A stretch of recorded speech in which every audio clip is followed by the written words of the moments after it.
Hello, everyone. Welcome on into the Wolverine podcast here on Monday, September 2nd. Happy Labor Day. We're recording a show today on the holiday. Of course, it was basically a holiday weekend for those of you who are Michigan football fans. Michigan wins 30-10 over Fresno State.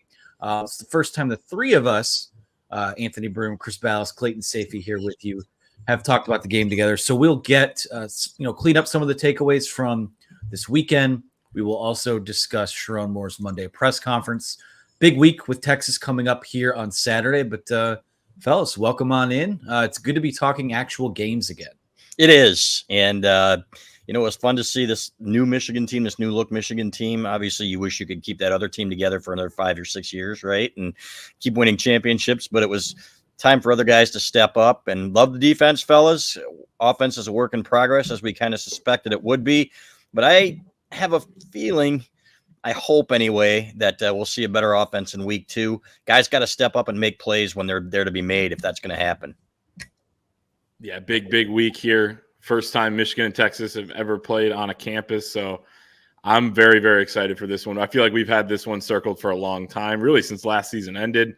I was joking on the field at the national championship game afterwards that I was worried about Fresno State's passing attack already. You move on to the next game as soon as the last one ends. But I was, half joking at the time.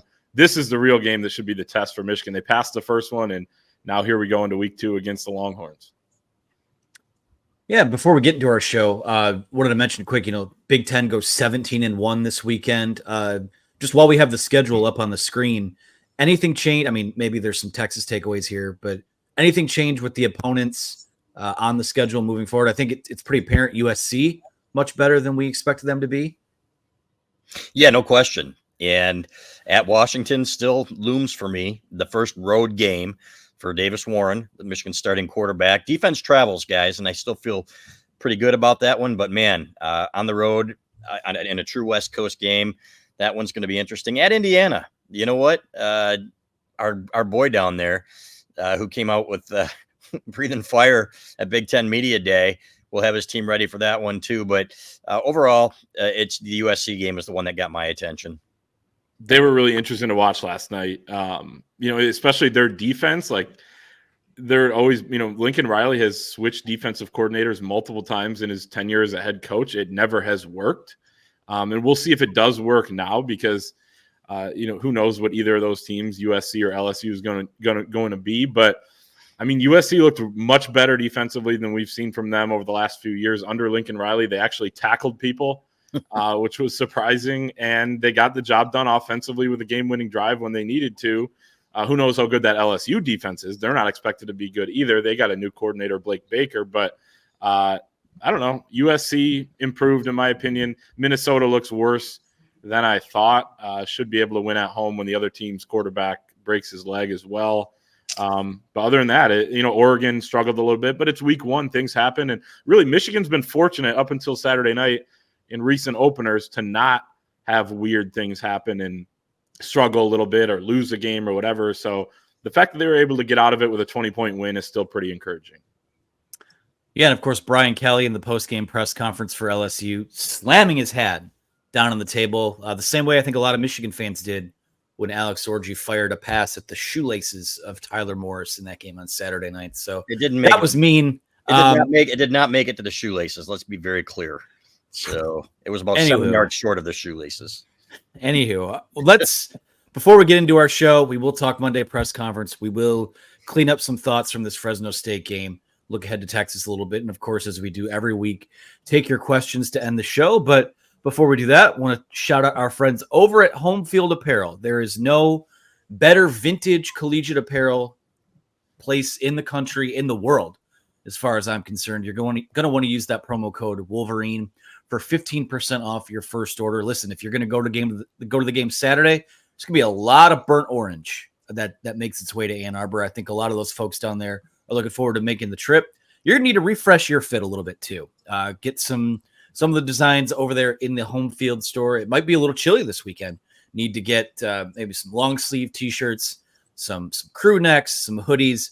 Homefield's got it all for you. They've been celebrating the start of the season with these subscription boxes, the football boxes, the Platinum Box VIPs, all of that stuff available to you over at homefieldapparel.com. So use that promo code Wolverine to get 15% off your first order. We love those guys. Like I said, I think all of us at this point have a drawer full of stuff from Homefield Apparel. So head on over to homefieldapparel.com. Use that promo code Wolverine for 15% off your first order.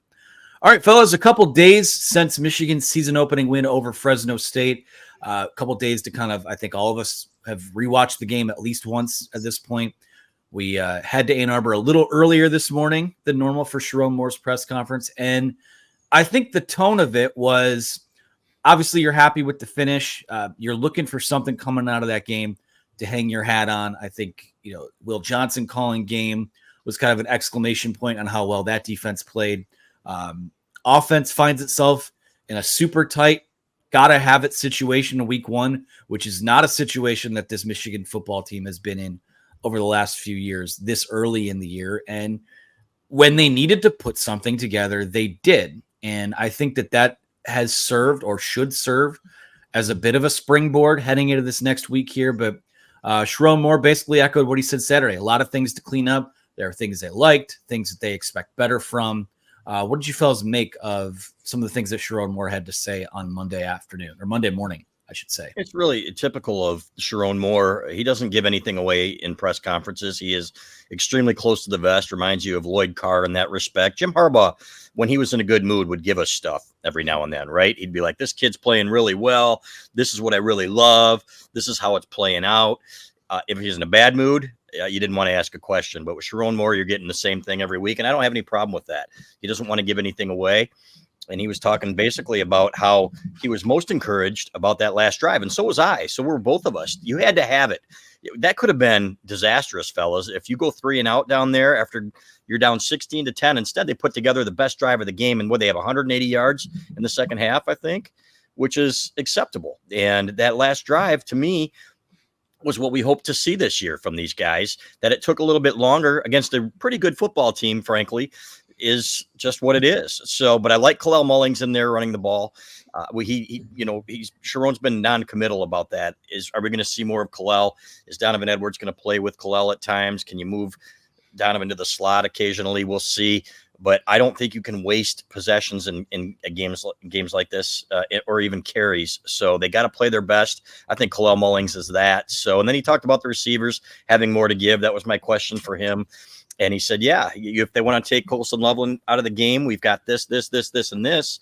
And we'll find out if that's true or not, fellas, or whether it's coach speak, because those guys had opportunities to make some plays on Saturday night, and a few of them did not, including Tyler Morris on that really well-thrown ball on the sideline, I thought, from Davis Warren. So defense is going to be fine. The defense is going to be great, but they were on the field a long time on Saturday night too, and it's going to be a much bigger challenge. I don't think there's any question, guys, that Texas is not going to be afraid to throw at Will Johnson or anybody else on that team. It's going to be up to those guys up front to get a little bit more pressure. I think you're going to see that, and Wink Martindale cannot be too aggressive here. You want Quinn Ewers to see ghosts out there, but you got to be responsible too.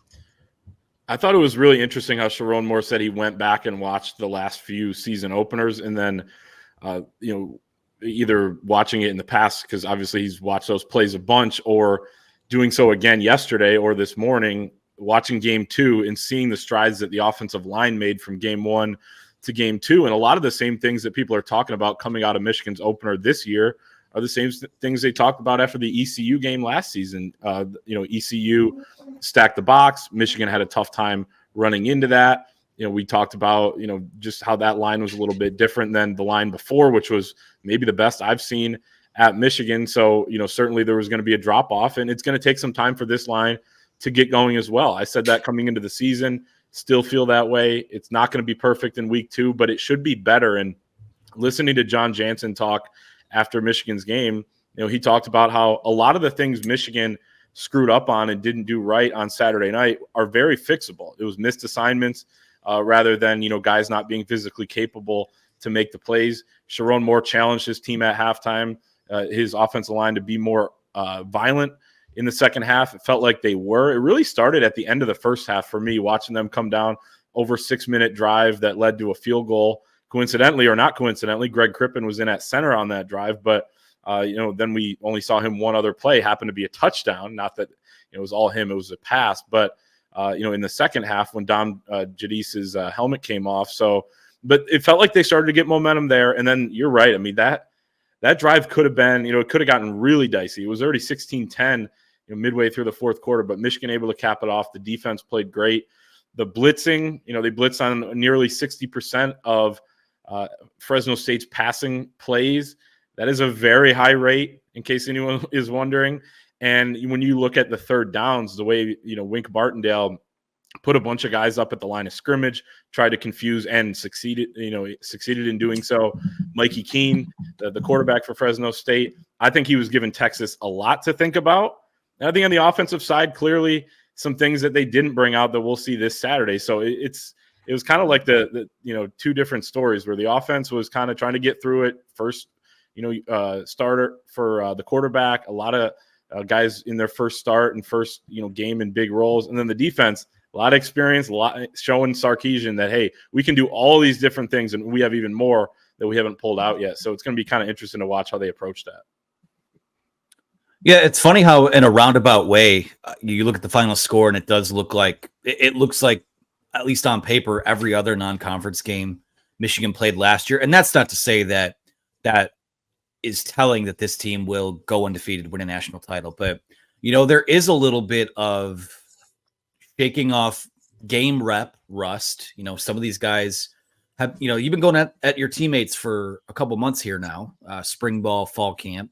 And once you get, it's just different when you get out there. And I think we saw that with a lot of those guys. I think that, again, I agree with you, Chris. You look at a lot of the issues that the offensive line had, or a lot of the issues that John Jansen said the offensive line had. It's coachable stuff. It's correctable. Now, I wonder if, last season they start Miles Hinton at left tackle, and it wasn't really going great those first couple weeks. And you're like, all right, they're going to have to make a change here. They're going to have to make a change here. I wonder if the center position will kind of be that version of that this year. Would like to see a little bit more of stability there because, again, that is a position that has chain reactions throughout the rest of the offensive line. But, overall, like I said, it's hard to disagree with Sherrone more. There's a lot. This is a football team that can play better. I don't think it's a team that's not capable. I don't think it's a team that's as good as last year's team was. But, it's clear that a lot of things that they experienced was simply it's just a different level of competition, even if you're playing a team that maybe has lesser talent than the unit you practice against every day. So any other thoughts from Sherrone Moore or other things that need to clean up from this game on Saturday? No, I thought special teams and defense were exactly what we thought they would be. Dominic Zvada, we wrote that, hey, he's going to have to make some field goals from 50 plus probably with this. And he did that. It was unbelievable. Think about how key that was, guys. If he misses any of those, it's a completely different game. They're getting the ball near mid, 40-yard line or whatever it is, and Michigan's 3 points down. It's 3 points less. So how critical that was and what a pickup he was. So I maintained that they needed to go and get another quarterback in the portal. And, I understand that the options were limited. I think part of their quarterback issues can be traced to slow NIL progress from the last few years. And you're looking at, for example, look at what Texas's backup is making, Arch Manning. It's unbelievable compared to, what guys are getting at Michigan. And it was hard. So, and you didn't know if JJ was coming back, even though we kind of figured after they won it all and made the playoff that he wasn't coming back. So regardless, Davis Warren is who you've got. And all the talk, guys, that he doesn't have the arm strength and this and that is bullshit. The guy can make all the throws. And, he underthrew the one pass, throwing it off his back foot, but he had some other really nice throws. They're going to have to trust him a little bit more, in my opinion, against Texas, because that's not going to be a 10-7 game, in my opinion. I think that Texas is going to score a few more points, and they're going to have to trust their quarterback a little bit more. And let's see what Kirk Campbell has, fellas, in the bag. You can only do what your personnel allows you to do. How many times have we schemed on PlayStation or whatever on Madden back in the day? I'm going to use the worst team and I'm going to scheme a great game against the team with much more speed and so on and so forth. It doesn't work that way. Guys are going to have to make plays out there. You mean it's not It's not like the video games because I'm winning some games, like Texas Tech beating Georgia and stuff like that in the college football video game. It's probably not going to happen in real life, but you're right. And I think Kirk Campbell will have a much more creative game plan for this week. Some things that they've been preparing for a while. Listening to Steve Sarkisian today, as somebody asked, have you been preparing for Michigan for months? And he said, well, the players probably didn't know it, but a lot of the plays we're about to show them today are ones that we were repping in training camp. And Kirk Campbell and Sherrone Moore will do the same exact thing. Kirk Campbell told us that on our podcast when he came on back in July, when he said that, you always prepare more for the Penn States, the Michigan States, of course, Ohio State. So, I think that they wanted to get Davis Warren's feet wet. I think they wanted to, get the offensive line out there. They're, like you said, Anthony, they're still figuring out what the center position is going to look like. I mean, I think that could be something that gets determined this week in practice or maybe in the following weeks, similar to what they did last year with some shuffling early on in the season. So you still have some things you're working out there, but I certainly need to get more guys involved, like a Samaj Morgan. I love the end around early. I think we'll see more, things like that in this game. Donovan Edwards, use him in different ways. But Dominic Zavada had at one point when Michigan was up 16-10, he had 10 of their 16 points. You don't want that to be the case. As much as it was insanely fun to watch him just drill those kicks with ease, and how funny it was listening to him after the game. He just seems like a super good, low-key kid. And then it's like, man, this guy's like a killer on the field with that leg. But you don't want to have to rely on that in these big games. You can't rely on that if you want to win these big games. And I think Michigan knows that. And but interesting too, like the Alex Orji, Davis Warren rotation, how that's going to work, how they're going to be able to stay in rhythm. Hopefully, if you're Michigan, with those guys shuffling in and out, will be something to watch. Because it's hard to do and pull off really well. Even when it was Cade and JJ, there was some times where JJ would come in, run, and the next thing you know, Cade's got a 3rd and long that he's got to clean up. So same thing happened to Davis Warren a couple times on Saturday. So that's going to be interesting to see how they play with that. Yeah, I think maybe the final takeaways for me is I think Davis Warren can be what Jake Rudock was. He can be what Wilton Speight was for this team. I think he has the chance to be a steady guy that runs the offense, moves the chains, leads this team to scoring drives. I mean, it's pretty clear, like even in the few reps that we did see Alex Orji throwing the ball, like you could see why Davis Warren, I see what they see, I guess is the best way to put it. I could see why he was the best guy for the job, the guy that won the job. Again, it's going to be so much this week about one, getting him in rhythm, and game's got to slow down a little bit for him too. I think some of that certainly can be improved by more playing time, more reps against a really good defense that they'll see this weekend. I want to park in the Kalel Mullings, Donovan Edwards conversation for a second, only because, to me, it's been apparent from the jump. This was going to be a backfield timeshare. I think there are a lot of people that maybe didn't pay as much close attention this offseason that were kind of surprised by how the carries shook out last week, and also maybe not surprised to see that Donovan Edwards, it was kind of a performance that looked a lot like it did last year. Now, in the vacuum of one game, we'll see what happens this week. The Don typically has a way of paying back, lesser games with interest in big moments. And there's certainly, if they have a prayer in the world to win this game on Saturday, he's going to have to be a big part of that, I think. But I'll say it wasn't something that happened in the vacuum of one game, in that we keep seeing the Michigan staff, and now it's 2 coaching staffs, even though it's sort of the same offensive brain trust, trying to run this guy between the tackles. And I think Donovan Edwards is a guy that, we talk about needing to get the wide receivers more involved. You talk about wanting to see more of what Samaj Morgan can do, on the jet sweeps and the things like that. They have to find a way to get this guy the football with nothing but green grass in front of him, whether it's off tackle, whether it's as a 3rd down back, because this isn't, when Blake Corum and Hassan Haskins were in the same backfield, you were fairly confident, and maybe a little less so. People forget how much better Blake Corum got between the tackles and putting on the weight needed and all that, those sort of things. But, it's pretty clear to me that if they're going to run between the tackles, it has to be Kalel Mullings. And if they need a second guy that can do that, it might not be Donovan Edwards. We might need to see a little more Ben Hall, maybe mix some Jordan Marshall in there as well. I just think that this staff for a couple of years now has kind of tried to turn a Ferrari into a snowplow. And I think I'd like to see him, used a little more on, as a third down guy or a guy that, gets off tackle and kind of cuts up the field. That's not working for me. And I don't think that that's something that's good for his confidence to keep doing something that really for the past few years, he hasn't shown a propensity to be able to do. Was it his freshman year at Maryland when he caught 10 passes for 150 yards or something like that? And you can do that with him. You can do things like that with him. We were talking about him as a Marshall Faulk type back then. And I think that's where he's at his best. So again, if you put him out there with Kalel Mullings, you still have a great football player out there, right? Is he one of the best 11? Absolutely, but not in the role that they're trying to play him. Is my argument here.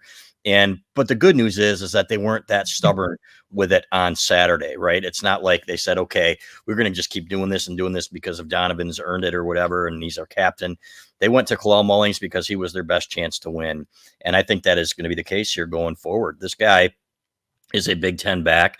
I think it's SoCal for Mish on the message boards who was all aboard the Kalel train, and he was absolutely right. And to be fair, Sherrone Moore said at Big Ten Media Days, he said, this is a guy that not enough people are talking about. This is a very good football player. We're going to see it this fall. So I want to see more of him. I think he's got better vision. I think he's got more power. Donovan goes down too easily sometimes, and, that's not necessarily his fault. It just is who he is. Kalel Mullings, man, you can't bring this guy down. He's got that lower body strength and is just built for the Big Ten. So let's see more of that. And if you want to, run some reverses with Donovan, put him in the slot, throw to him out of the backfield a little bit more. I'm all for that. I'm not saying take him off the field. I'm just saying use him a little differently. I couldn't agree with you more, Anthony. I'm not all that worried about what they're going to do with the running backs because I do feel like they used Kalel Mullings when they needed to, when he was the hot hand. I think there are going to be other times when Donovan Edwards is the hot hand. And I thought Donovan ran fairly well in the second half. I thought the start of the game wasn't as good. But even Sherrone Moore pointed out today, he had that 9-yard run that got called back. It still, it was a 9-yard run. Like it wasn't called back because of that. So he did some good things. And, but Kalel Mullings certainly had the hot hand in that last drive when they got things going. And as he kept saying, he was throwing those gut punches throughout the game. And sure enough, it sounds like a cliche sometimes when you hear Sherrone Moore or Jim Harbaugh say this, but the 4 or 5 yard runs turn into 21, like we saw with Kalel Mullings, and then 15. And then it was a big, a 6-yard run after that. And then guess what that leads to? An 18-yard play action pass from Davis Warren to Colston Loveland. So, when Kalel Mullings has it going like that, they're going to feed him. When it's Donovan Edwards, they're going to feed him. And by the way, Donovan Edwards is outstanding in big games. His yards per carry against top 10 teams in 4 or 5 games throughout his career is unbelievable. The amount of long touchdown runs he's ripped off. So I'm not counting the Don out after one game, and certainly think this could be a big weekend for him. No, I would never count him out. And I'm not saying that he's a guy that should be benched. I just think it was a realization for a lot of people that despite being on the cover of the video game, despite having the national title game he did, this is a backfield tandem, and it should be, because I think that speaks more to how good Kalel Mullings is, to be frank with you. So we'll see what they wind up doing there. Let's look ahead to Texas. Last I checked, Vegas odd, they opened as a 5.5-point favorite. Texas did. It's up to 6.5. I think some books have it at 7. And based on what we saw this weekend, Texas plays Colorado State. They win 52-0. I mean, pretty much kind of a clinic on both sides of the ball for them. That feels right to me. Now, I have a couple questions here. The first one, and I'll go to both of you guys on this first, is based on what we saw last week, can this Michigan offense improve enough over these next 5 days to give them a chance to win this game? Because I think we know with the defense is going to give them a chance to win every single game they play, whether it's the number 4 team in the country, whether it's the number 2, 3 team in the country. They're going to be in this game, but are they can they do enough? I think is going to be something we say a lot this year. I agree. And I really don't know how bad Colorado State is, for example. And it's hard to take a whole lot away from an opener. And we've seen this many times. I can go back so many years when Michigan looked great in an opener. And for example, I think it was 1993, Michigan looked really good in its opener, and Notre Dame looked like crap, barely got by a bad Northwestern team.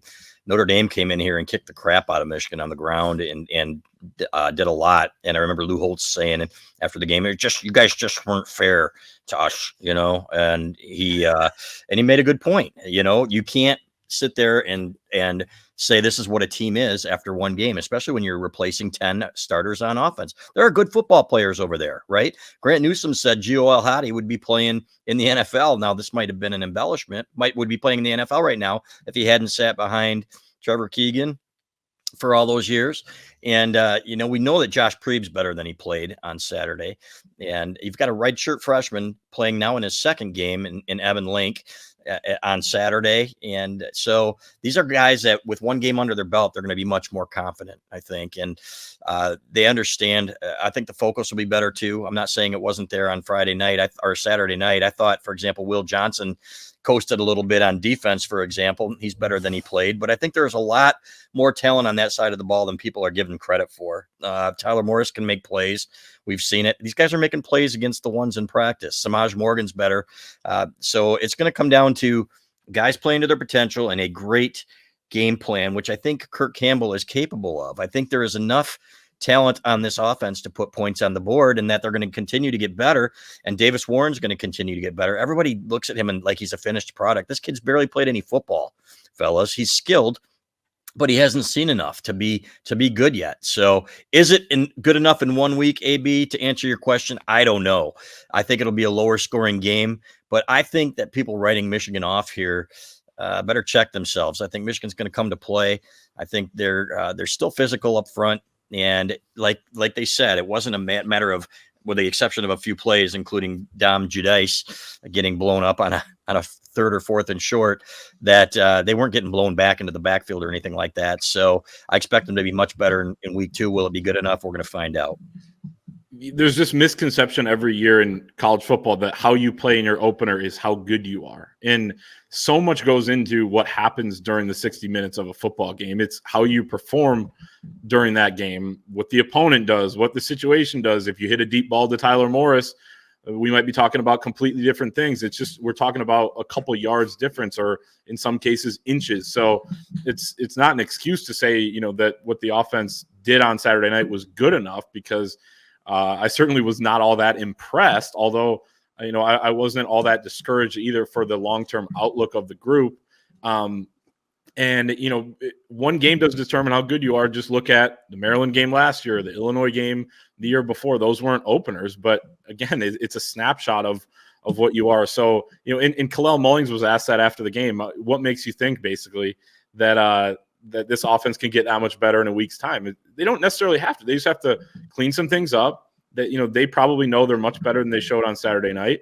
Will they execute those things? Will they, be able to do that against a better opponent are the bigger questions.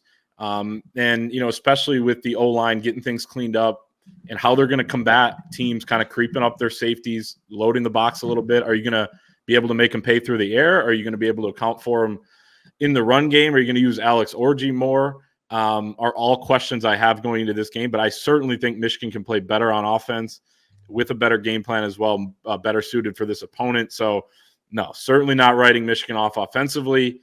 Defense probably has more to show too. And it should be fun. As Sark said today, it's going to be a dogfight. And then I want to switch over to defense. Wink Martindale, his own, definitely his own guy. He's the OG of the system they've been running the last few years.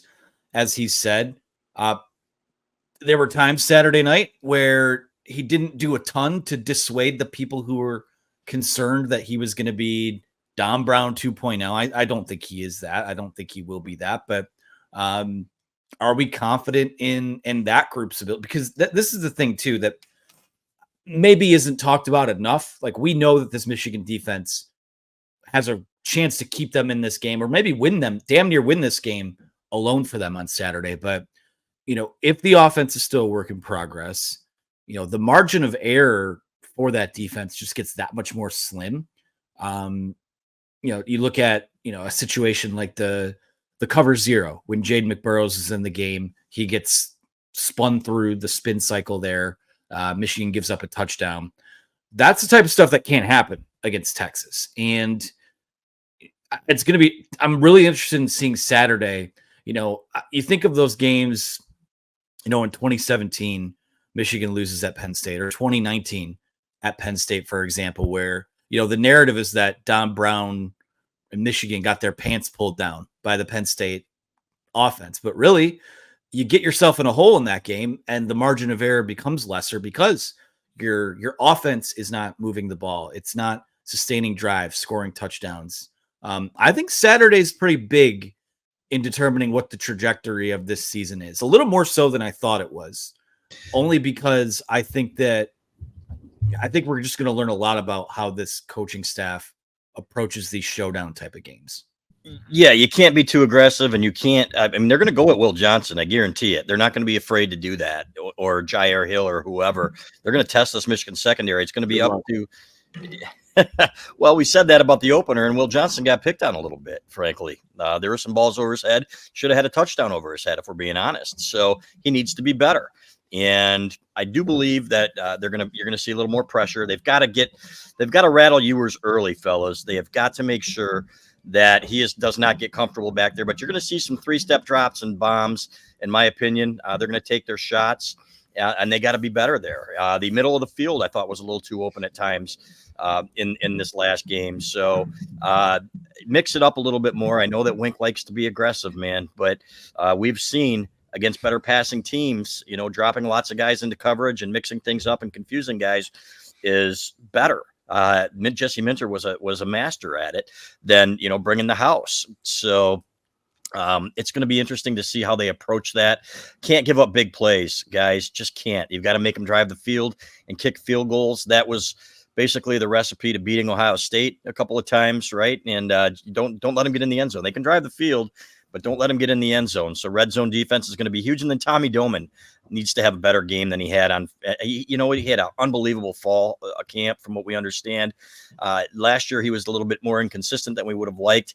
He needs to be booming some of those big ones, fellas, and getting 15 to 20 extra yards on some of those kicks that we know he's capable of. I think hopefully he'll be up to the challenge. So, but it's going to come down to that front, creating some pressure with 4. I think they're more than capable of doing that. I love the edges and how they played on Saturday. And, of course, Mason Graham, Kenneth Grant, and Rayshon Benny, man, back in action. Those 3 guys. You're going to see a lot more snaps, I think, from those 3 this week. You cannot afford to substitute as much as they did. I remember Miles Pollard being back in there and getting the ball thrown over his head against Fresno State. You can't do that. No, you can. You have to keep, especially in the back end there, because those guys can go every snap, right? We've seen Will Johnson play every defensive snap in the national championship game and play at an extremely high level before. So in the secondary, I think, they said it was planned substitutions.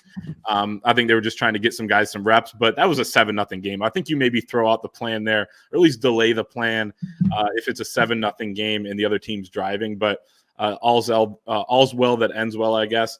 But no, I was actually pretty encouraged by Michigan's corner play between Jair Hill and Amir Hall. I thought both of them made really nice plays.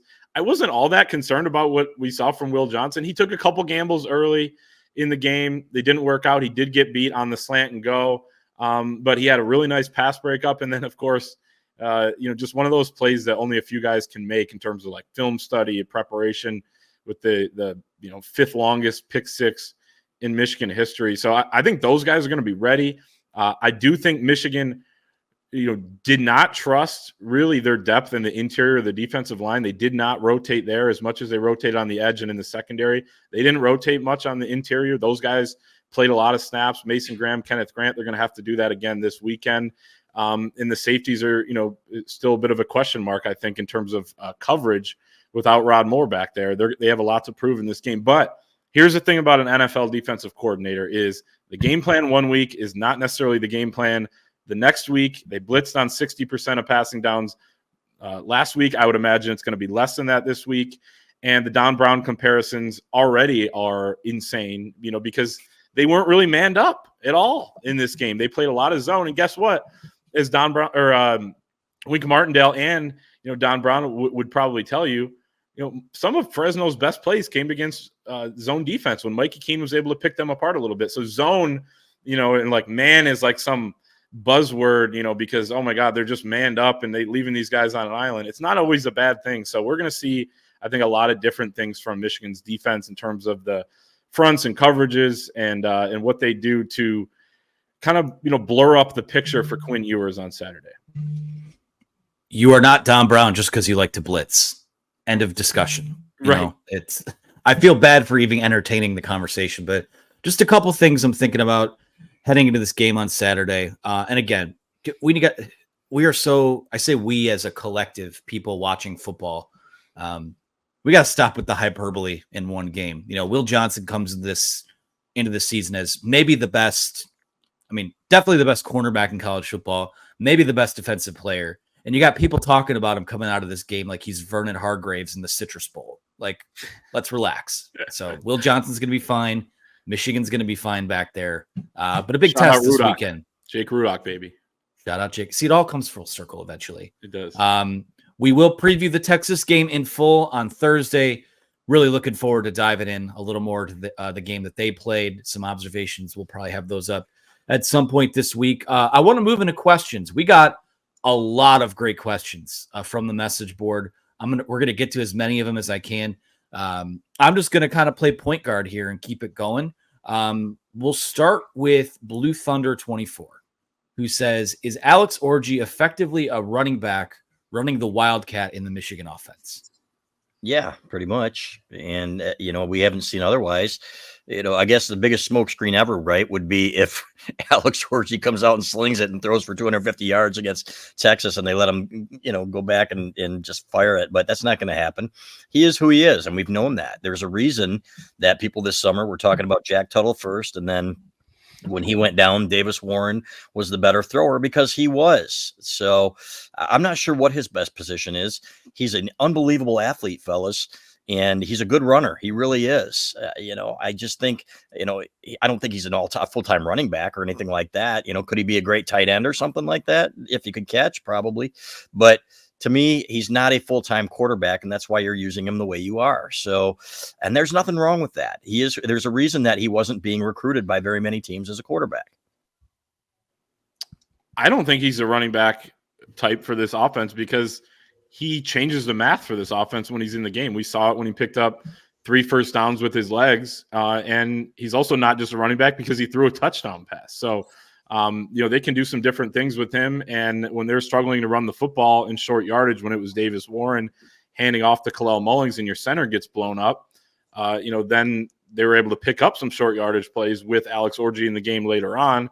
I think he certainly adds an element. But as I said earlier, I'd be a little worried if I'm Michigan about the flow of the offense. 1 play here, 1 play there, 2 plays here. I know there was, I think, only 1 occurrence of that when he stayed in for a second play, but that can disrupt the flow a little bit. So it's kind of a give and take. You got to find that balance. And I don't know what the right answer is either. And it's probably going to be, sometimes it's going to disrupt the flow and sometimes he's going to break off a big run. So it's just kind of the risk reward. To be honest with you, I think the best role for him is probably the one that he has. And, given that throwing is a limitation, that's why he can't and won't be the starting quarterback. But I think you saw it the first snap when he comes into the game where he's on the goal line and you had 115,000 people in the big house going, gee, I wonder what's happening here. Well, Fresno State's defense feels the same way. They make it incredibly easy for him, and he just kind of has to pop it to Donovan Edwards. I think that's his role is probably what it's going to be. I think that it's incumbent upon Kirk Campbell and Sherrone Moore to make sure that when he does throw the ball, because he's going to have to throw the ball a little bit just for defenses to respect that as an option. It's all going to be about scheming something incredibly easy up for him. So, yeah, he is basically a wildcat quarterback right now, and that's why you exit camp with Davis Warren as your best quarterback, and I think he's going to be your starting quarterback moving forward. So, but they came into last week though not knowing who the guy was going to be. They didn't name someone or inform those guys till probably Thursday. Uh-huh. So yeah.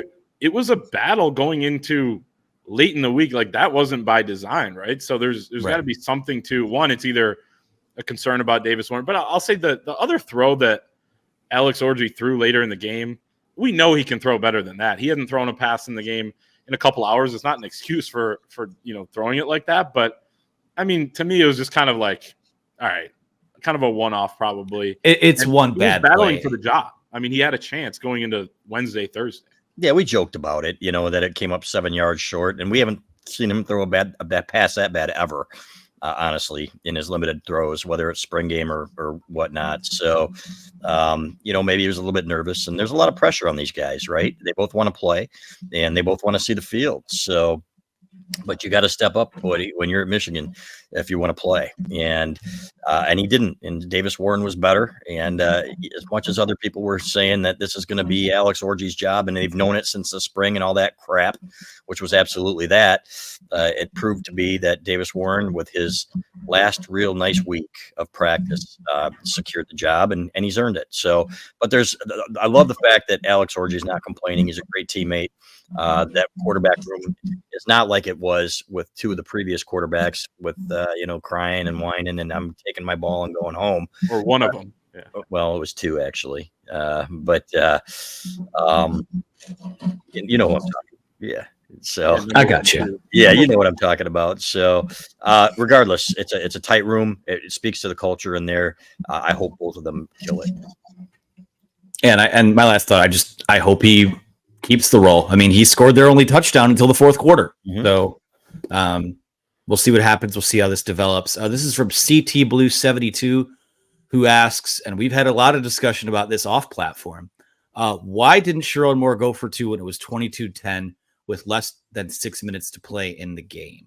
No excuse for that. I am one guy that if it were 11 or 12 minutes to go, I'm like, no, still too much time left in this ball game. 6 minutes to go. You got to do it. The chart should have said it. And it's not just Sherrone's fault. You got Kirk Campbell up there and you got a bunch of guys too that should have said, what the hell are you doing? Go for two. It's a no brainer. So I'm going to chalk it up to first game stuff and hope that they, like I wrote just in my column before we went to print here or before we got online, that this is just a one-off and they get that chart out and ready to go. It's kind of like when a guy makes a mistake in a game, you win by 20. You'd rather have him make it in that game than the next week when Texas comes to town. Same thing for Sherrone Moore. I agree. Like it was almost probably an instinct. Just, go kick it. It's like, no, you're up 12. And his explanation today, because he was asked about it, didn't really make a whole lot of sense to me. He said he thought about it, but then he decided just trust the defense. It's like, well, I mean, you're just trusting like 12 and 13. There's no difference. If you trust the defense, then you would go for two. So I think it was just one of those first game things, kind of a one-off, as you said, Chris. And his explanation, coaches never give a good explanation for why they do make decisions like that. Like Jim Harbaugh said that he blamed the chart, or not blamed, but he credited the chart for why they went for two when it was 27 to go up 29-0 at Rutgers in 2016 when they win that game 78-0. He just wanted to go for two because Chris Ash was talking shit. So they blame the chart sometimes. Sometimes they say that it's analytics or whatever. But either way, I think it won't happen again. So yeah, I mean the debate there isn't between 12 or 12 or 13 or 14. It's 12 or 14, right? Mm-hmm. And how is he supposed to know that the next drive you trust your defense, but then the next drive is kind of frenetic in that it's one of the only drives of football, maybe the only drive of football I've ever seen where you have or thought you had 3 interceptions at some point and a ton of penalties. But, Will Johnson doesn't come with that pick 6. Let's say that he jumps the route too aggressively again and gets beat for a touchdown. It's a 1-score game, and your offense has to put a drive together again to maybe put this game away, which they hadn't shown an ability to do consistently throughout the night. So, that is a teaching moment there. It's easy for the three of us to come on here and say that, but that's something from a game management perspective that you got to be a little better there.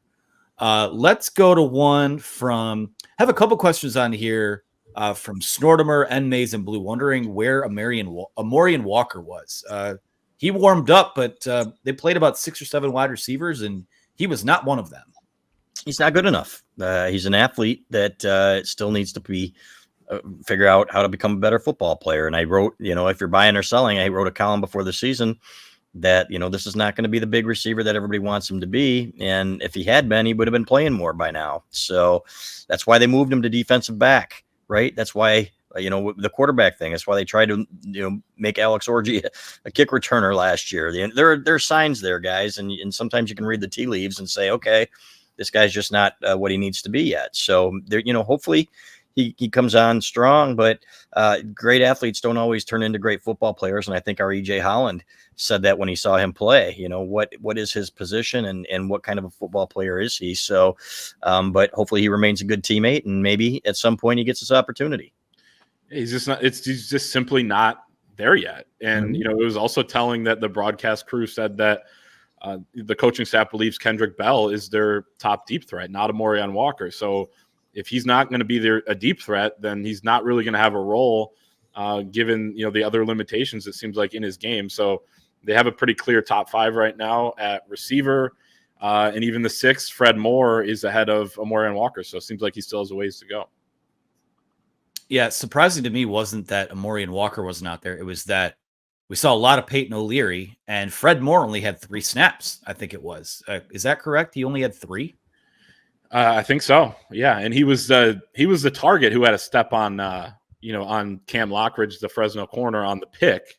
But other than that, yeah, he didn't really. I mean, he had 2 other plays other than that. So yeah. So again, not super surprised there. We talked about this when he committed. Like, to me, it felt like because he had the position change and it's a new coaching staff. Well, not a new coaching staff for his perspective. He goes back with Ron Bellamy, but almost feels like the clock starts over for him.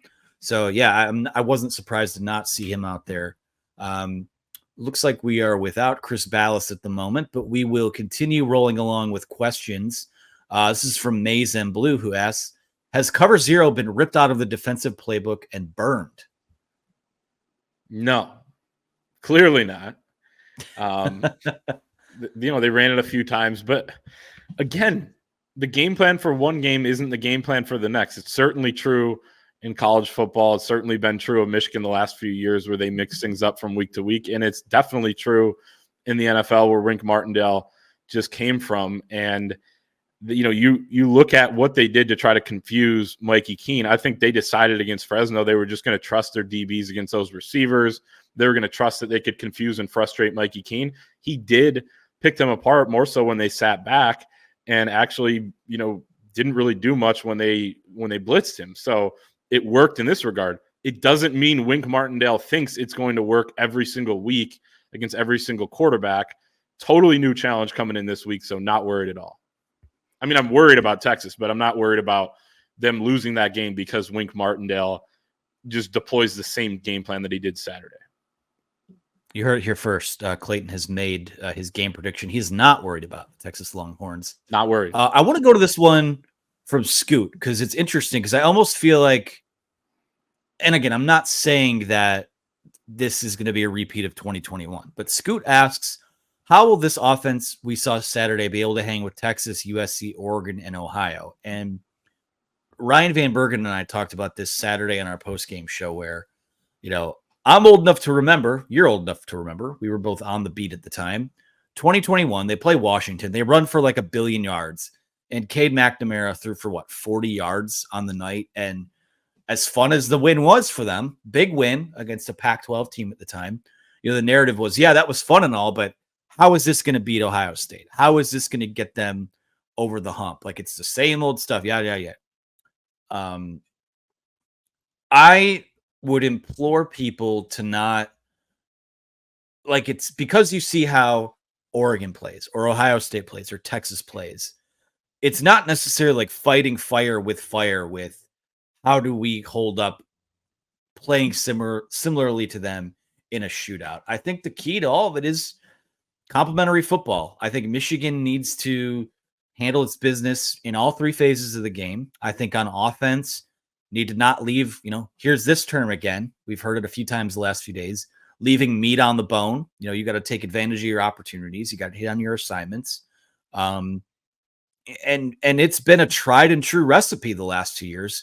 How do you hang with any of these teams you play when you have an offensive line that sets the tone and moves bodies, you can pretty much run whatever the hell you want to run if those guys man up and take care of business. So when people ask, I think sometimes people ask that question and think, well, how do our quarterbacks get the ball down the field? How do our wide receivers get open? How do you hang with those teams? Is your offensive line plows their asses into the dirt and you keep those offenses off the field. That's going to be the recipe.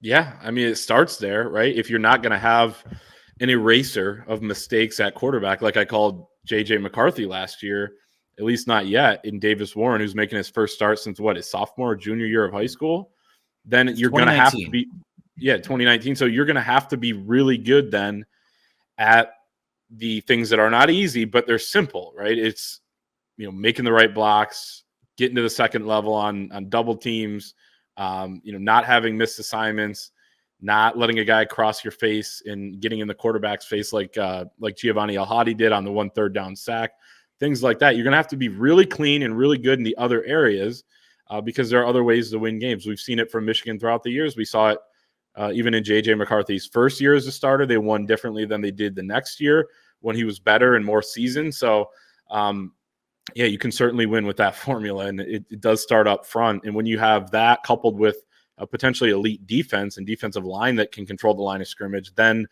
you're really cooking, because Michigan has won pretty big, 10 games in these different seasons with a really good defense, dominant D line that probably didn't even have as much talent, in 16, 17 seasons like that as they do now on the D line. Pretty good quarterback, not a great offensive line, not elite skill position players. They have more around these guys now and potentially better offensive lines than they had back then too. So there should be a formula to victory. I think Michigan knows that. Victory in these big games. I mean, I think Michigan knows that, they're capable of doing that. We're going to go to this question. Well, we have time for a few more here. We'll go to this one from Ash34 Go Blue, who says, why do we not throw over the middle more, slants and crossing routes with actual wide receivers? And I'd like to see a little more of that, a little more quick game, especially with the recipe being getting Davis Warren into rhythm. I think that's a huge key for them, is getting him confident and comfortable and getting those wide receivers involved. I feel like the Michigan offense the last few years, and maybe my brain's just going to last year, I feel like the slants just haven't been a huge part of what they do. I don't really understand why. Maybe it's something with congestion or traffic over the middle of the field, but I'd like to see more of it. I think that when you have guys like Tyler Morris, Samaj Morgan, I think that that's something that really probably should be in their toolkit, right? Sure. I think that those guys can certainly get more involved too. We saw a little bit of it to Colston Loveland, though, including on a couple big 3rd downs, and then another one that he could have picked up if he would have caught the ball. And I'm sure with all the success he had Saturday, he's probably still kicking himself about that one. But they did throw over the middle short quite a bit to the running backs, Kalel Mullings, Donovan Edwards, a couple other times the other guys. They did have the one big 3rd down pickup to Samaj Morgan, kind of a route that was, somewhat over the middle. So I think those are going to be there. I think it's a small sample size. I also feel like Davis Warren needs to get a little bit better at, maybe moving on to the next read or not moving on so quickly at other times too, when you get right to the check down. And that it'll help if the offensive line gives him more time early in the game so he can settle in, not feel like he's under attack all the time, and, really go through his progressions. But it's going to be a work in progress with the first-year starting quarterback. Figure out what exactly works, what doesn't, how you can attack defenses. I will end today with our pal Jacob Sherba, who says, and I think our answer is probably going to be the same here. We sort of just talked about it. Which player or position group, and let's just do both of them for conversation's sake. Jacob asks, which player or position group do you think, not hope, will show the greatest week 1 to week 2 improvement? Well, I hope it's the offensive line. If we're going to go position group first. And I also think it'll be the offensive line, because I felt like, as Sherrone Moore said today, there was a pretty good level of physicality, of push, of violence there were some missed assignments though, and there were some things that a guy whiffs here, a guy whiffs there. We even saw Max Bredesen uncharacteristically just kind of fall and trip, which is just kind of a fluke thing on one play that blows it up, right? So it was kind of one thing here, one thing there. First game things. I want to say this too, just in general, like we talked about it with the competition quarterback. It was wide open going into last week. They didn't know who it was going to be. They were splitting reps at quarterback all the way until at least midweek, a week ago. So this is like a team maybe that is midway through fall camp in terms of how they're coming together with their crispness of what they're going to run. And that will allow, now that they have the quarterback down, they played a game, they have it under their belt, they can make a really big jump here into week 2. So that goes for all positions on offense. But I'll say I hope it's the O-line, and I think it will be the O-line because you did see a decent amount there. And I wouldn't be surprised if we see, a change up at the center spot or both of those guys play again. Yeah, it's the offensive line. I think that when you go back and watch the game, you're not looking at guys that are getting stood up or just can't get any push at all. I think the biggest issue I come out of that game with is that, especially in the first half, there's a lot of snaps where at the end of the play, you've got, either Dom Jadis or Gio El Hadi or Dom Jadis and Josh Preeb just kind of pivoting and looking at the end of a play like, where did this guy come from? Who was that my guy to pick up? Things like that. I think you're right in that as we get ourselves into a situation where this is a team preparing to play football games and not just playing, determining position battles, the more that gets pared down, I think the better. I think that at center, to me, that's surprisingly enough, I come out of week 1 with bigger questions about the center position than what they have at quarterback. If they can kind of get that stabilized, I think everything starts to stabilize. And, you saw, when they got a hat on a hat in that game, that's when they started to get some real push. And then they played better in that second half. And they played their best ball of the night against a really good defensive front when they needed to the most. So it's the offensive line. I think you can kind of you could loop Davis Warren in with that as kind of a symbiotic sort of thing you'd like to see improve. But to me, that's clearly the one. So any other final thoughts before we scoot on out of here? Donovan would be my player that I hope plays better. I think he can and will. It'd be hilarious just if he keeps this stretch going against. I mean, he doesn't need to do this, but let's say he breaks off a 50-yard touchdown run. It's like we'll just continue to ask ourselves, what is it about Donovan Edwards in these big games that that allows him to have this sort of success? So he'll be one to watch as well. The wide receiving core needs to be better. I think the safeties in coverage can be a little bit better. And I mean, as Sherrone Moore said, they're striving for perfection. They're chasing excellence. And, that process continues. It's not going to be perfect. So there's a lot to improve everywhere. If your name isn't Dominic Zvada or Josiah Stewart, you probably need to play better this week. And that's pretty much how it rolls. So it's actually a shame that we got to 58 minutes without mentioning how good Josiah Stewart was. He was incredible. Oh, we talked about the 2 sacks he had, but I forgot about taking on the 2 guys on that option play or blowing up the screen. He was incredible. I mean, he was a guy, put him on double-digit sack watch before the year started, and he's already 20% of the way there. They played one football game. So the guy's an animal. Looking forward to see how all these guys play next week. It's a showdown game. It's the first of, everyone's talked all year about Texas is a big game. Oregon's a big game. Ohio State, they take care of business in at least one of those. They could probably win 10 games. Well, I'm here to tell you, USC is a big game now, and you got to take care of business in probably 2 of those 4 to make a play for the college football playoffs. So every couple weeks, as we've said all off season, some sort of test, some sort of showdown. It's going to test everyone inside that program. So excited to see how that plays out. Excited to dive into Texas here at thewolverine.com over the next several days leading up to Saturday's game. And guess what? They play at noon. We don't have to wait all day for a football game, which I think sometimes, lest we forget, Michigan tends to play a little weird in those non-conference night games. At least they did last year and certainly on Saturday night. So then you got Washington and Notre Dame games too. I wish this was that night. This one at night would have been awesome. But noon. First rule of journalism: never let facts get in the way of a good story. So No, I a good respect narrative. So before we get out of here, some quick note. Because it is Texas week, we are running a flash sale over at thewolverine.com, 50% off an annual subscription. I will give you a promo code here in a second because I closed my tab Go Blue. because I thought the show was over. The promo code is Go Blue.